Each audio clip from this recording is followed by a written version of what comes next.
Madam வணக்கம். வணக்கம். உங்க பேரு எங்க இருந்து ஜெயந்தி வந்திருக்கீங்க? சுரேஷ். குன்றத்தூர்லேருந்து வரோம். Okay, okay. அம்மா எனக்கு 6 வருஷமா பழக்கம். பழக்கன்றதால உயிர். எங்க அம்மா போட்ட பிச்சை தான் நாங்க இன்னைக்கு இருக்கோம். எங்க ஓகே. ஃபேமிலியோட. நிறைய அதிசயம் அற்புதம் எங்க அம்மா வாழ்க்கையில நடந்திருக்காங்க. சொல்லும்போதே ஒரு மாரி இருக்கு. ஃபீல் புல்லரிக்கிற மொமெண்ட். அந்த ஒரு மாரி இருக்கு.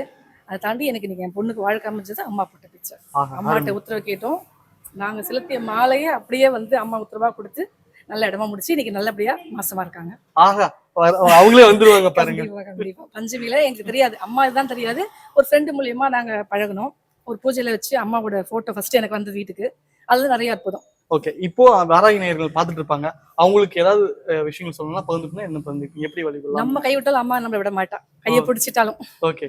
இன்ன வரைக்கும் அப்படிதான் போயிட்டு இருக்கு. ஓகே. வாராகி நேயர்கள் எல்லாருக்கும் இதுதான் கண்டிப்பா டிப்ஸ். கண்டிப்பா. அவங்கள பிடிச்சுக்கணும் நல்லா. இன்னொன்னு நீங்க கேக்குற மாதிரி உத்தரவு சொல்றதெல்லாம் கூட நம்ம பூ வச்சு ஏதோ ஒரு விஷயம் நம்ம மனசுல வேண்டி நிற்கும் போது அம்மா உத்தரவு கொடுக்கலாம். எங்க வீட்டுல அந்த விஷயம் நிறைய நடக்குது. அம்மா அப்படியா? ஓகே. நீங்க அம்மாவுக்கு வந்து இப்போ படைகள் எல்லாம் வச்சு வழிபடுறீங்களா? என்ன ஸ்பெஷலா வைக்க மாட்டேன். டெய்லி பாதாம் வைப்பேன். அம்மா குடிச்ச அந்த மாதுளம்பழம் பிடிக்கும் அம்மாக்கு ரொம்ப. ஓகே. அதெல்லாம் முடிஞ்ச வரைக்கும் செய்வேன்.